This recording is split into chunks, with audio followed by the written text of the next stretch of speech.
everyone, and thank you for joining us here on the Recruitment Roundup podcast, which is brought to you by BMS Performance.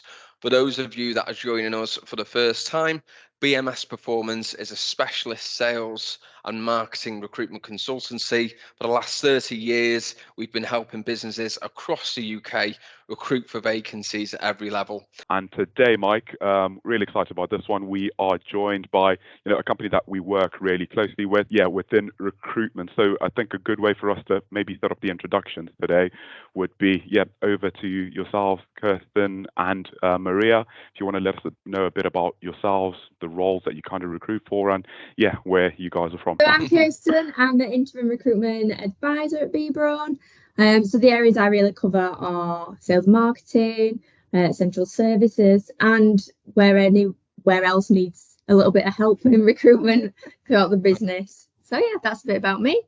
Yep, so I'm Maria Timazou. I'm one of the HR advisors here at BRAUN Medical, supporting our operations side of the business. So engineering, production, supply chain, all the roles sort of involved in that side of the business. Amazing, awesome. Thank you guys. Been really looking forward to meeting you. I suppose for some of our audience that might not know a bit about BRAUN, would you want to tell us a bit about what the organization does? I know you guys know well, but it'd be really good for everyone else.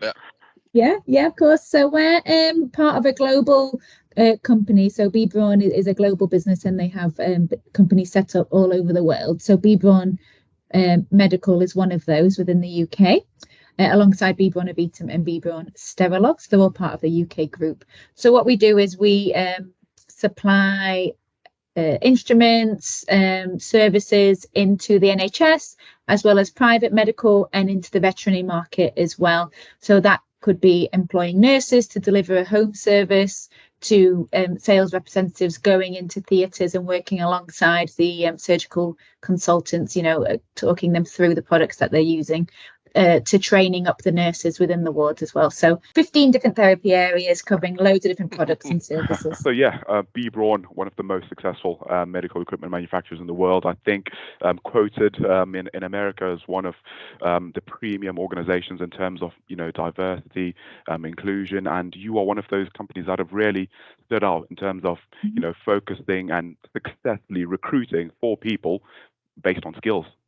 So I'm really interested to obviously get into to understand what your thoughts are and how that's been working successfully for you guys. So recruiting people with skills is something essentially that we need to do for the roles that we are hiring for. There is somewhere we do look at experience, so it's not completely all skill driven, but that is something that we do pride ourselves on. As you mentioned, in America, we're amazing. So but do you want? So I mean, like Kirsten said, some of the roles, because we're heavily regulated, do need to have specific qualifications, but that's only a small portion. I'd say the majority of our roles are based on skills, because you can teach someone about the products you have or processes, but skills are really, really important, because they're inherently that person. It's much harder to train out a bad skill set, I would say, than to employ that in. And I think one of the things that we look for a lot of is, when you're looking at their CV, okay, what have they done in the past, and just be a bit more open and thinking transferably, how can you bring that in? For example, we have an aseptic manufacturing unit here. Nobody has any clue what aseptic manufacturing unit is unless you've actually worked in one, which means the people that we employ, our production operators, have zero aseptic experience before they join us. But we've had people come from supermarkets, retail, other manufacturing areas, worked in schools. The experience that they've had, the skills that they've had, from those roles are massively transferable to coming and working in, a highly regulated, highly processed environment, and they've thrived. We've had people come join as an operator who did a journalism degree. He's now our operations manager. He's been here 10 plus years.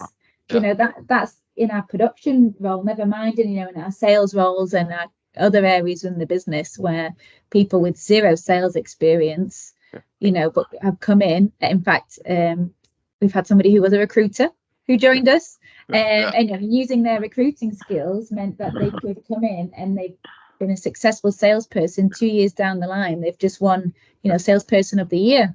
Yeah. So that's Wow. a massive success story, showing that if you're interviewing and you're recruiting for skills, if you can put in your right, assessment methods, have the right mindset, you can really successfully recruit somebody into that role that's never done it previously.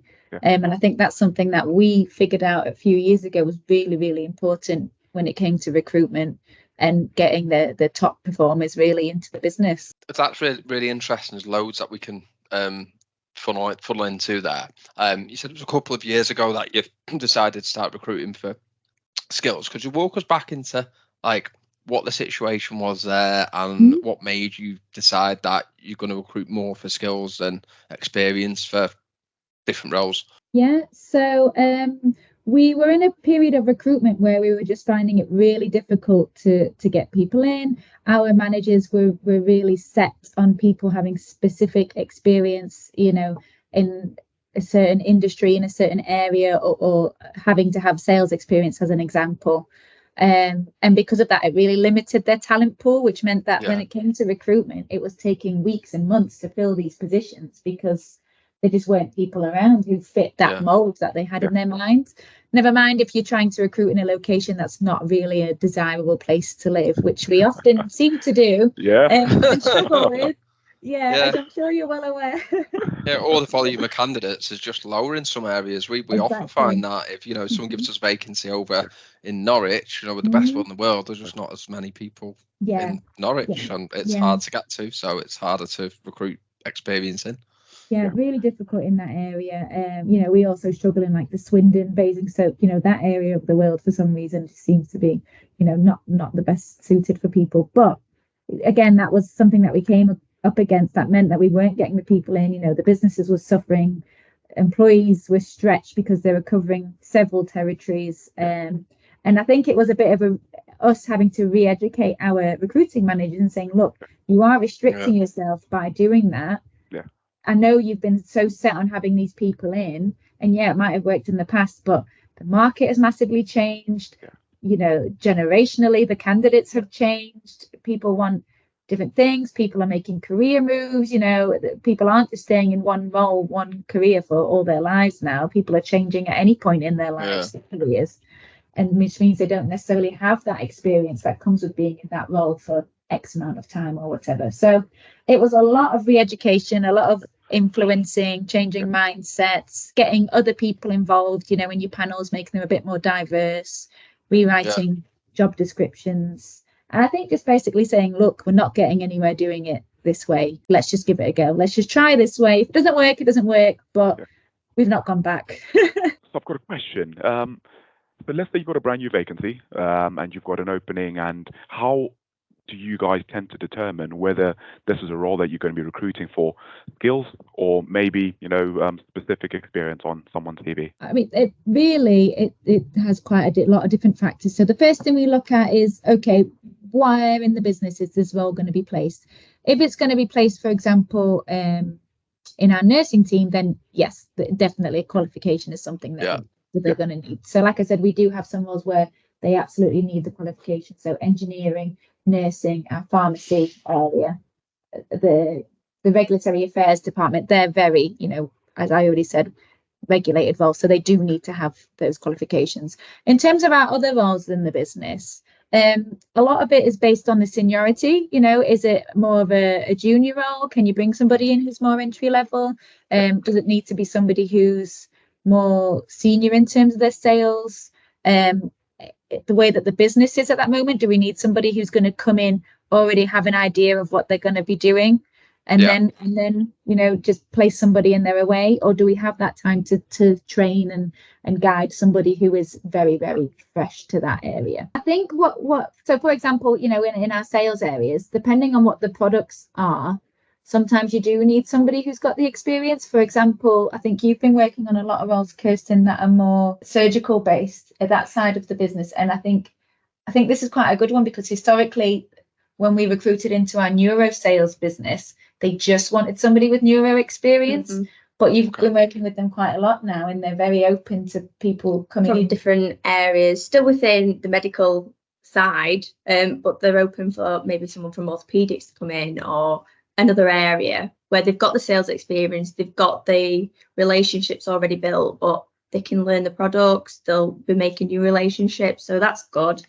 We've just recently hired in another role in anesthesia and pharma, and we've just required someone with sales experience in that, and we've put them through their qualification. They've got 2 years to do that, so we are supportive as well.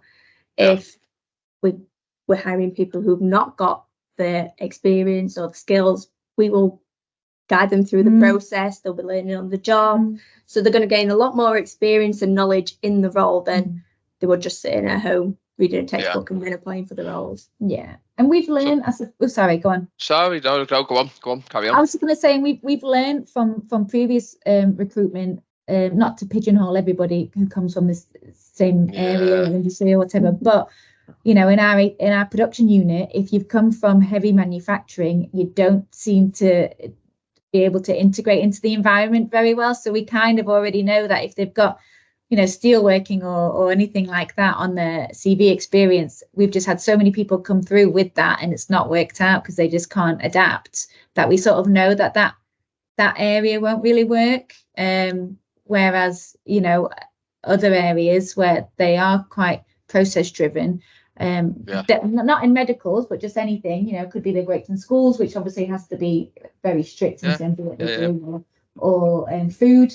People who worked in the food industry transfer really well into that environment because it's things people are putting into their bodies, which is exactly what we're making, things that go into people's bodies. So they know the environment and they know the procedures. So, you know, that does really work. But, you know, on the flip side, they could have worked in Aldi stacking shelves where it might not be the cleanest environment, you know, but it works. So on that then, because it's really interesting, so what are some of the things then that you would look out for on a CV? Because that's the first part of when you're you're meeting the applicant potentially, that would signal to you, right, this person might have the skills that we're looking for. Because oftentimes in sales recruitment, especially when we're taking a brief from a company about a vacancy to work on, we ask them about, you know, if you to look at your team of top performers, what have you noticed about them that sets them apart? 9 times out of 10, they talk about the soft skills and the characteristics, opposed to, oh, they've sold X into Y. So yeah, I'm just curious about what some of the things are that you see on a CV. I think especially in the sales side, it is just, you'd mainly look for anyone who's got retail experience, or anything within sales that way. When they mention if they've got any KPIs, what they've been set, if they can follow procedures that way. Also, just any skills, what they say about them personally. So good time management, their ability to manage their diary, anything like that. I mean, we're not very strict on what we'll specifically look for. Which is a really good thing on a CV as well. I think it's a really good thing because it only sells half the tale. Yeah, and I've had a sales manager say to me before, well, they've put on their CV that they've run a marathon or they've done this physical challenge. If they've got the determination and the drive to do that, then that's going to translate into their work.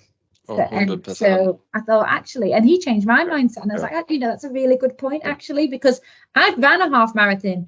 It is hard. But it's the process of leading up to that which transfers really well into sales, because we talk a lot in our business about being process driven, because if you focus on the process, then the results typically follow. It's when you don't have a process, then you're left wondering, how did those results kind of happen as well?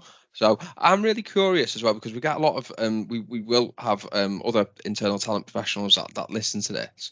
It sounds like you've been on quite a journey influencing the recruiting managers in the business to change the mindsets, which I imagine is a challenge for a whole host of internal recruitment professionals. It'd be great to talk about that. How did you go about that? Like, what were the challenges, and what are some of the things that you've done to get them to a point whereby they're thinking, right, well, yeah, we'll kind of trust Maria and Kirsten, because you know they've got a good process going on for us, and we're filling the vacancies. Yeah, I think a lot of it came from doing a lot of like market research, you know, going out, looking at our competitors, and the typical candidate market at that time, in terms of, look, a lot of people, the way that the market is now is there's more people than there is jobs. So we need to do more as a business to make sure that we are not restricting ourselves with that. So we had to show them a lot of data, I would say, was a really big influencer for our managers, to show them why it's in their favor, basically, to change their mindset. We also had a couple of good examples of people within the business who, in some areas of the business where maybe the manager was a bit more open-minded, we'd already recruited people successfully who maybe didn't come from the usual, industries or whatever that we normally recruited some. So a lot of success stories worked quite well with them. Yeah. And I think it helped as a HR and recruitment team. We were all, banging the same message out when we were doing all of our recruitment. We were all putting that same message across to all the recruiting managers. So they knew that if they went to myself or if they went to Kirsten or anybody else, they would get exactly the same message, and not try and go back to their ways, basically. So I think, and by just keep doing it and telling them and driving this message, I think just persevering with it and not being disheartened if sometimes we're like, actually, no, let's do it this way. Sometimes you did have to put it out for 2 weeks with what they wanted, and then see, look, actually, we're not getting anybody. Let's try it, this way, and maybe take that out or amend that and not be so strict on this, and just see what we come back with.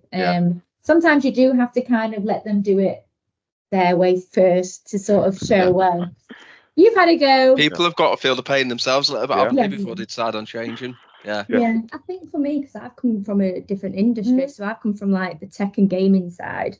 So I've had a completely different outlook in how they interview candidates, how you like advertise roles. So I came in with a different perspective, and when I was in these like briefing calls with the hiring managers and they'd say, oh, we want to do this, I'd be like, no, we're not doing that. So I think it's kind of very direct approach. Helps too. So I think it helps being direct, but also providing the data and the experience from the different industries, what works, what don't work. And like Maria says, we'll give them the option of maybe we'll advertise it like this for 2 weeks, a week, but we'll also run alongside our version and we'll show and measure which forms better. And then it's a learning curve for also us and the hiring managers moving forward. That's really interesting.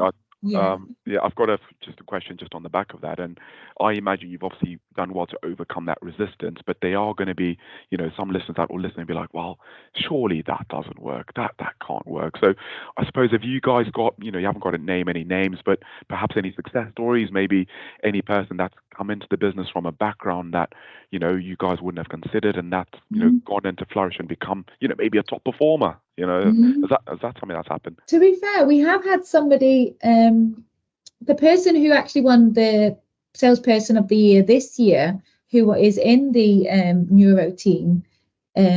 He actually, I don't think he did have any neuro experience when he joined. He joined as a junior salesperson because they were struggling to fill that role, as you can imagine.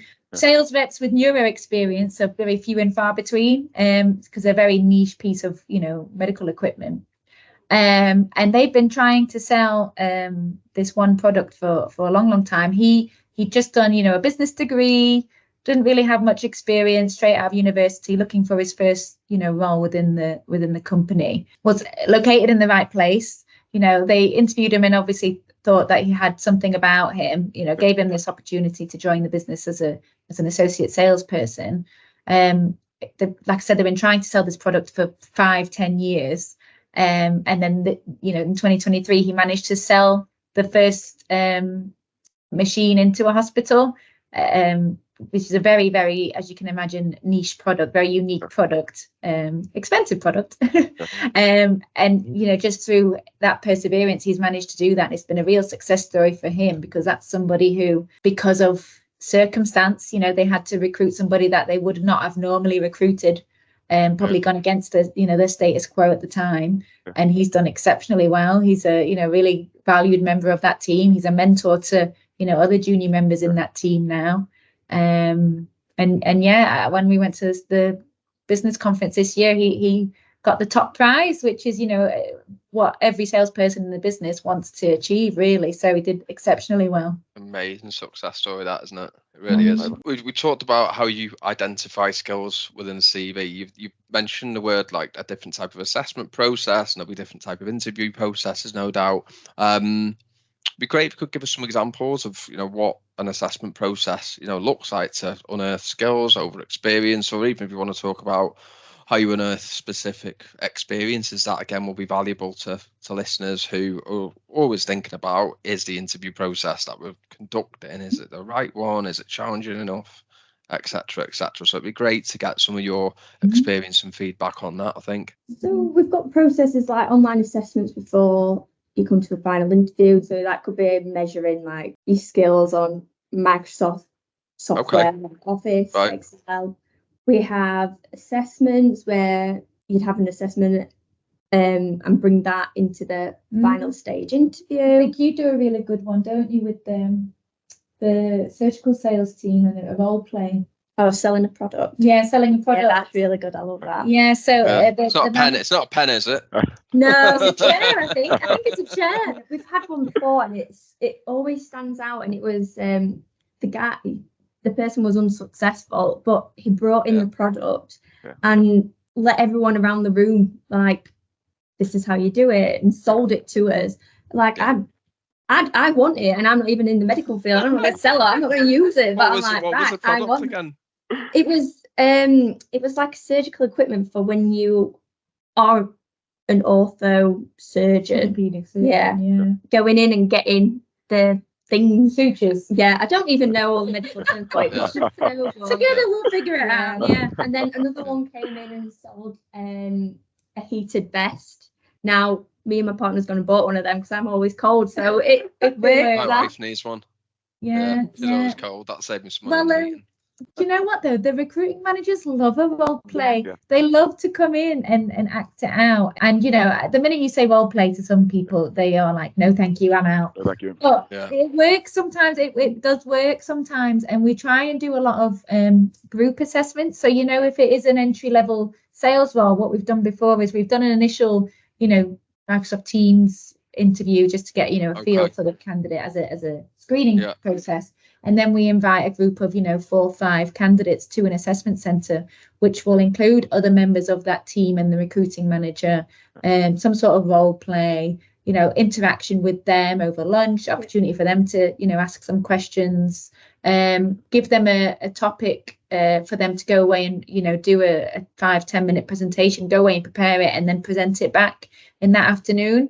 So it is a long day, but I think it's quite insightful. The feedback we've had from some of the candidates is that because they've got the chance to be with their colleagues and meet with them and spend some time with them, that they really got a feel about whether or not, you know, this is a team they'd want to work in. This is an area of the business industry products they'd want to work with. And even though it was a formal setting, at parts it felt quite informal because they were just chatting, getting to know each other, allowed the candidate to ask any questions, maybe not to the recruiting manager because that can be quite daunting, but, you know, to colleagues or potential colleagues, and get some more information that way. So we've done that quite a few times and found that it's been successful. Definitely. I've got a question because this obviously takes me back to one of my first commercial roles when I first got into business-to-business sales, shall we say, and it was a group assessment, you know, similar to what you guys have described there. I suppose for people to understand, what are some of the things that you would be looking for? Let's say I'm a candidate and I've been invited to one of these assessments. What are the key things that you look for on the day? I think for me, when I think of an interview, if it's me going for one, I think it's going to be a one-to-one experience, or myself and just meeting with the team. No other candidates I'm going to be up against. So I think we measure it of how they will be in that situation. Shows how they will be as kind of like a team player. You don't want somebody to come in and try and call it like sabotage others. Their way into it. Anything like that. So it's just overseeing how they would react. Obviously the candidates are going to know in advance because it's also an opportunity for them to interview us and make sure we're the right people for them. So we want to be open and honest and let them know this is what's happening. I think what I like to look out for is how do they interact with others? Do they allow others to talk? Are they active listeners? You know, because these people are going to be going in and meeting with medical professionals. So it's how efficient are they with their communication? Do they listen to others and actually, you know, take in what others are saying and potentially repeat that back to them?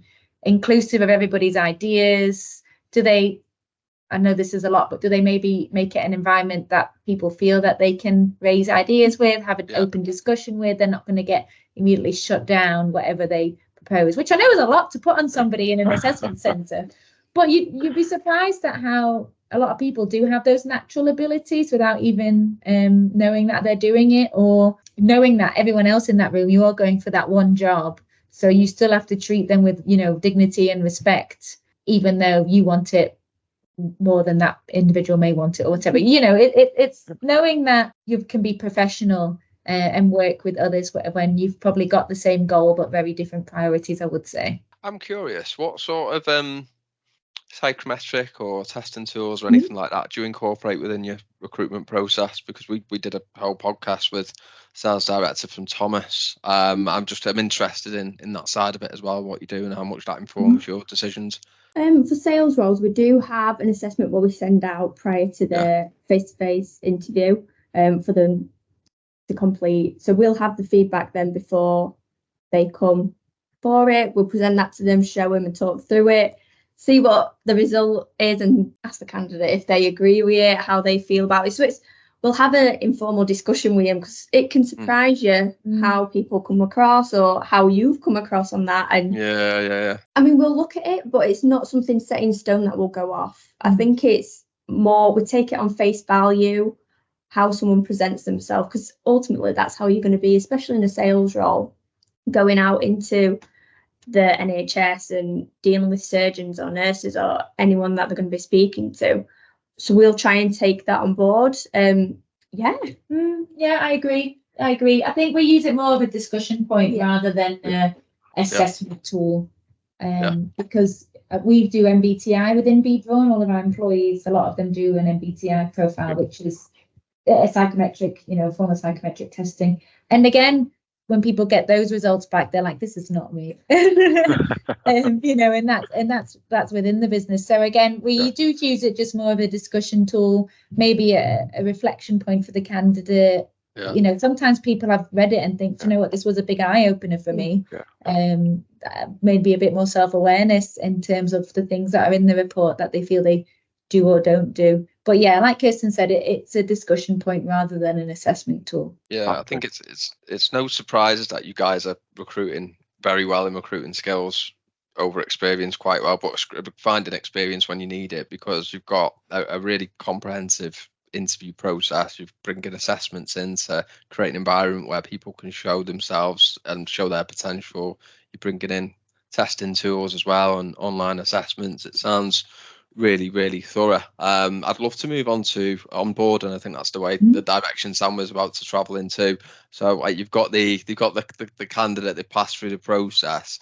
And one of the challenges that companies face in my experience when they're recruiting for skills over experience is sometimes the onboarding piece, they don't quite get it right. And then too much is therefore then expected of the candidate, and the whole thing doesn't work. Yeah, it's funny that you mentioned that, actually, because we are actually about to launch a whole new onboarding project within BRAUN. I think because the thing that we've got now, it's good, but it could be so much better.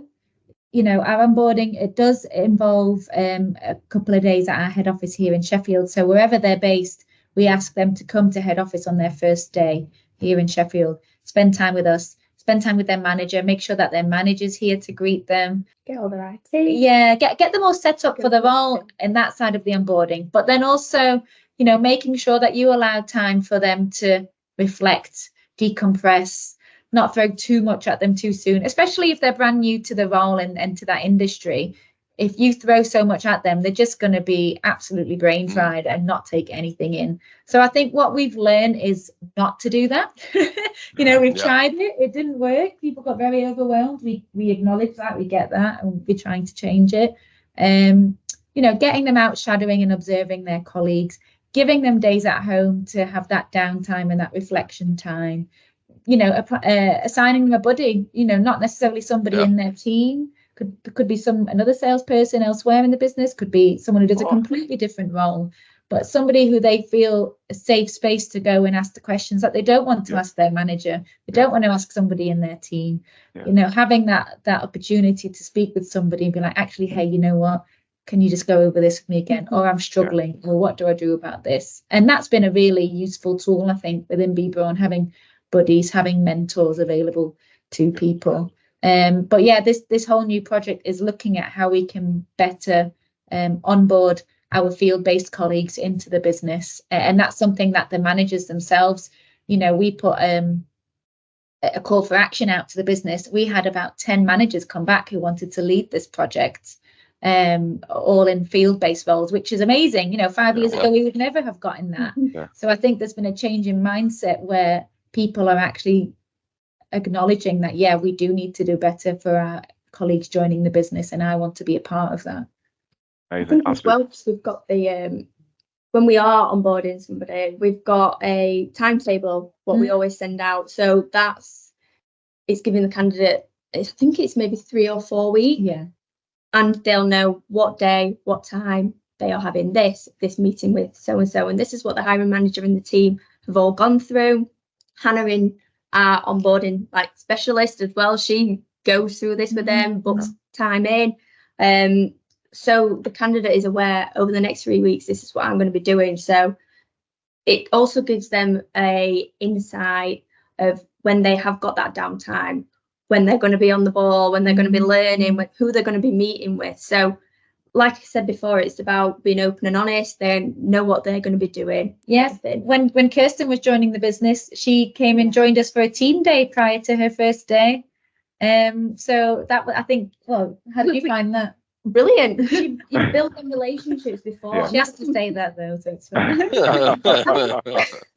We encourage everyone to do that. Try it if you are having any meetings before. If the candidate can come in, if they've got availability to come in and meet the team, build them relationships up before their first day, we always encourage that. Or even just come in for a lunch, even if it's 2 or 3 people out of the team, if you can come in, you've got them relationships already established. So it should make your first day and your first week a little bit easier for you, because it can be very daunting. And we don't want that. We want someone to come in and feel. Make sure that the candidate starts as well. We did a podcast on this, the last one, the amount of companies that lose people through that initial process, because recruitment doesn't stop. When we say this all the time, when the offer gets made, these checking points and making them feel engaged and making sure that if someone's going to speak to them, they do at the time that they've said. So important for retaining credibility, that you've worked really hard to build through that recruitment process and actually ensure that the person starts with you. Yeah, and a lot of our roles, they have long notice periods. We recruit for nurses, we recruit for salespeople who have 2-3 months notices. That is a long time from offer to start date. So absolutely, you need to be engaged with them, because that is time where they could go and get a job somewhere else. Their current employer could change their mind. It's happened. So we need to do everything we can so all that effort and time isn't wasted at the last hurdle, basically. Yeah, and for the candidates to feel appreciated and looking forward to joining us.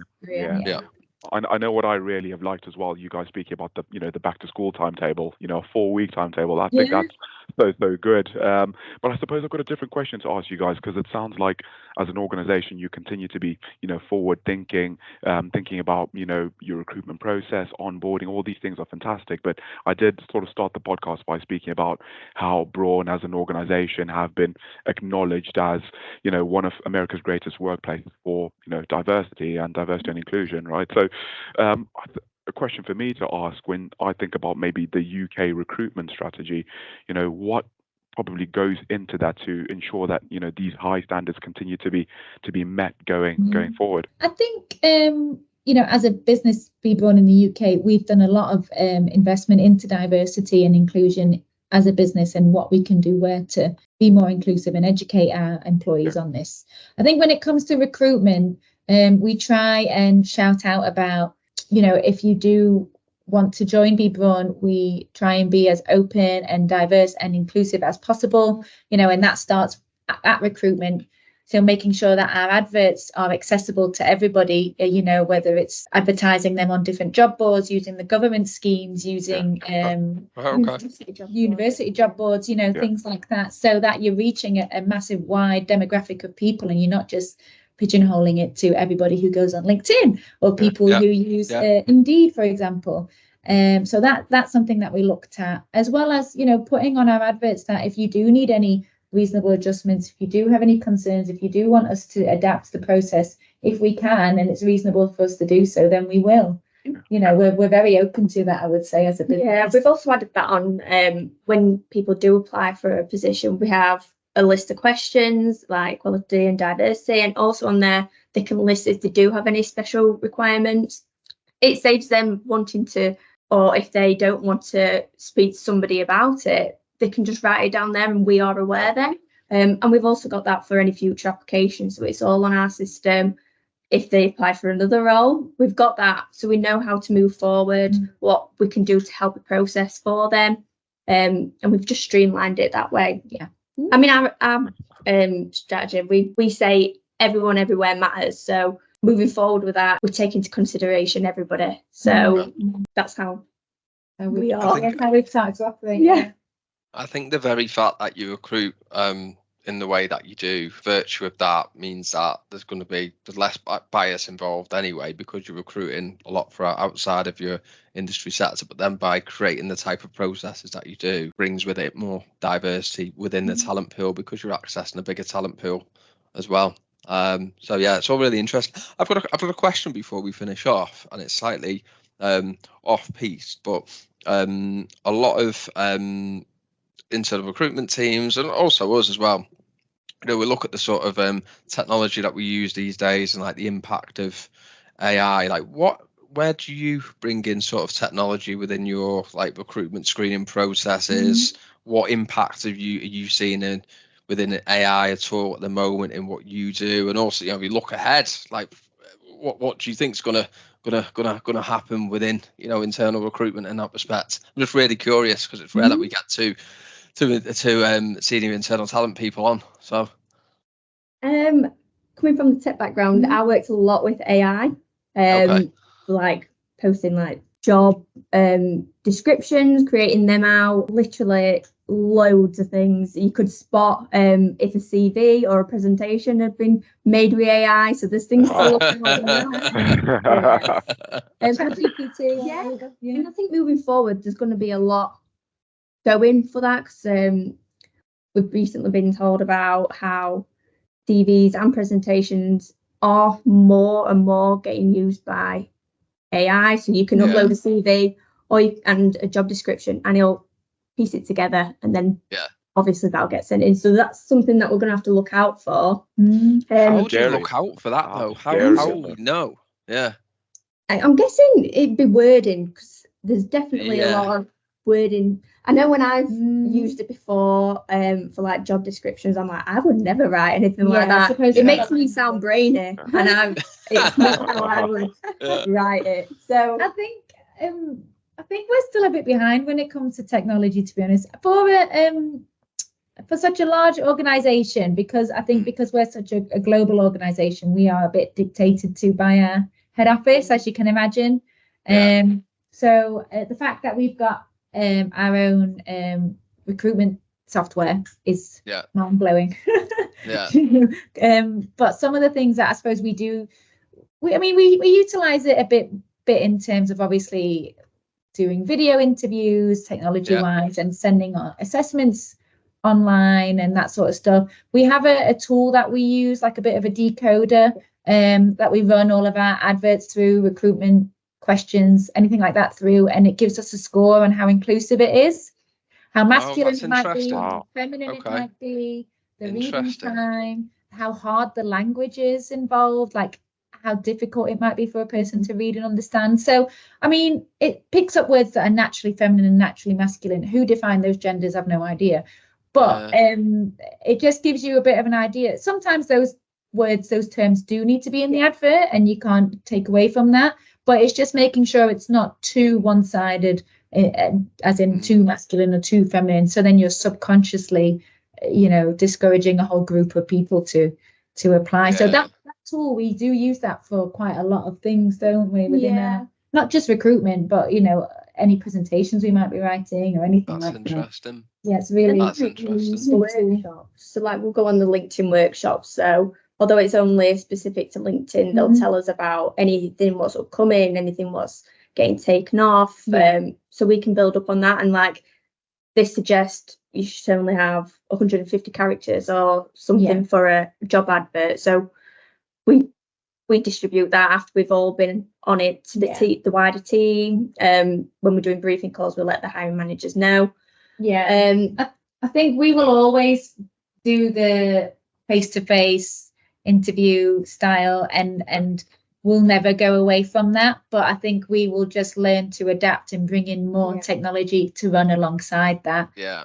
It frees up your time to do more of that. I think that's the caveat, isn't it? With this technology, it can automate the front end of the process, which is looking at some of the CVs that are coming through and giving a score around them, opposed to being a yes, no, and then can save you time through it. No, it's really interesting that you use that, but it goes back into the diversity piece, doesn't it? That you're running your adverts through that type of technology, which I don't know of any other companies that do that. I think it's really interesting. Yeah, really interesting. Years now. Yeah, we've had it.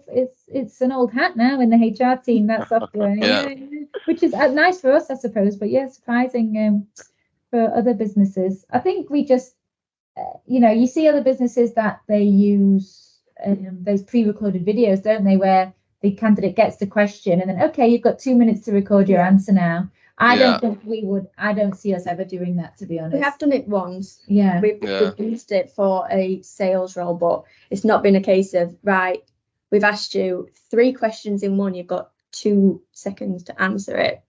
So like we've said before, we want it inclusive. So we want them to feel comfortable and give us a right answer. But that's only when we've had a lot of candidates, and it just helps the hiring manager go through them. See them kind of as a person, but also under a little bit of pressure. But we rarely do anything. We rarely. I think we are big fans of the face-to-face interview. As a business. I don't think you can remove the human element from recruiting, especially sales recruitment. I think you have to meet people somewhere along the way in the process. So I've got a question. If I'm a aspiring professional, junior professional, medtech professional, want to work for BRAUN, what sort of career advice could you give someone looking to make their first step in sales? I think for me, reaching out and messaging, a BRAUN employee on LinkedIn goes a long, long way. I think regardless of the role, we've had people apply for roles within supply chain, within not just sales areas, and I think that really puts them at the forefront of the manager's mind, the fact that they've gone out of their way to find this individual, contact them, ask them about life at BRAUN, not even just the recruiting manager, employees within that team, and get a bit of an insight from them. I think that's always been really beneficial. We have actually done a bit of observations and work experience for people before, haven't we? So, when you at school, you used to do a week or 2 work experience.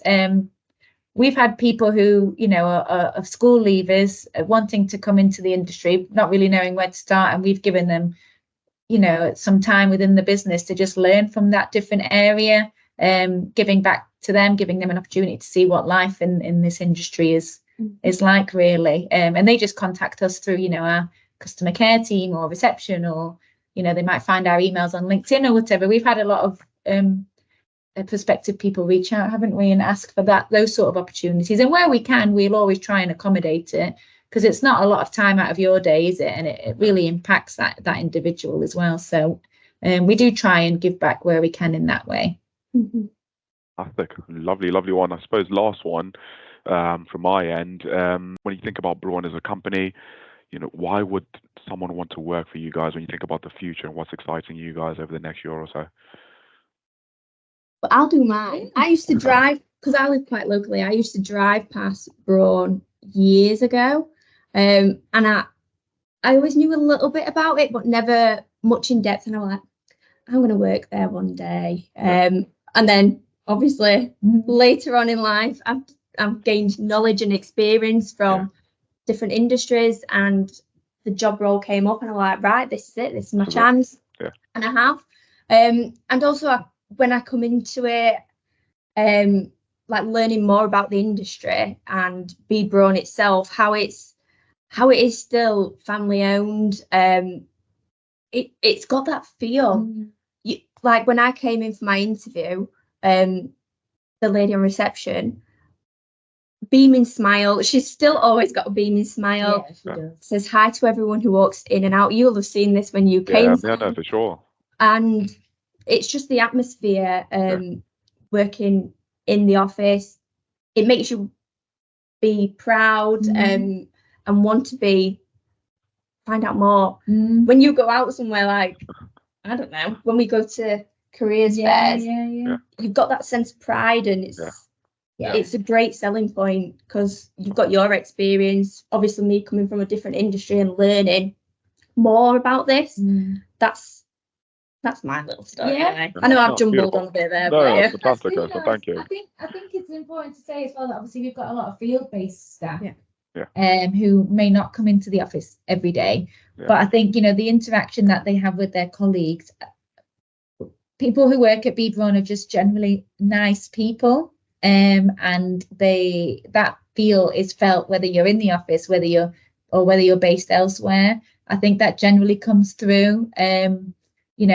People reach out to strangers they've never spoken to before if they have a question, and they know that they're going to be met with, just really nice, approachable, helpful colleagues.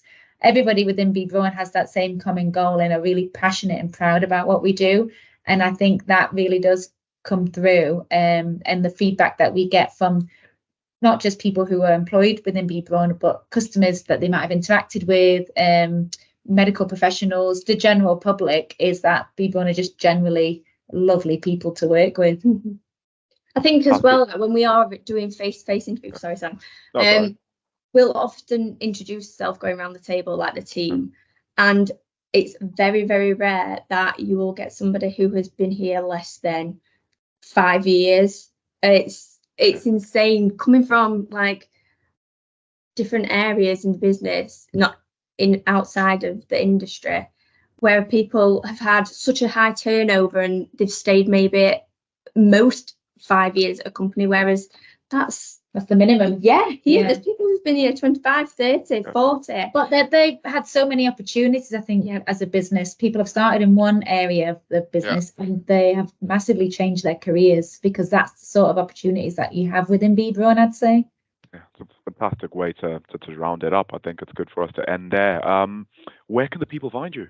So we're on Instagram. We've got a Facebook page. We've got our own careers page. If you just type in BRAUN UK into Google, BRAUN Medical, it should come up with all of our handles. Hashtag we are Team BB as well. If you search for us, you can use that hashtag. And just get searching. We're on the internet everywhere. Great, fantastic. And LinkedIn as well to connect with you guys. Yes. Excellent.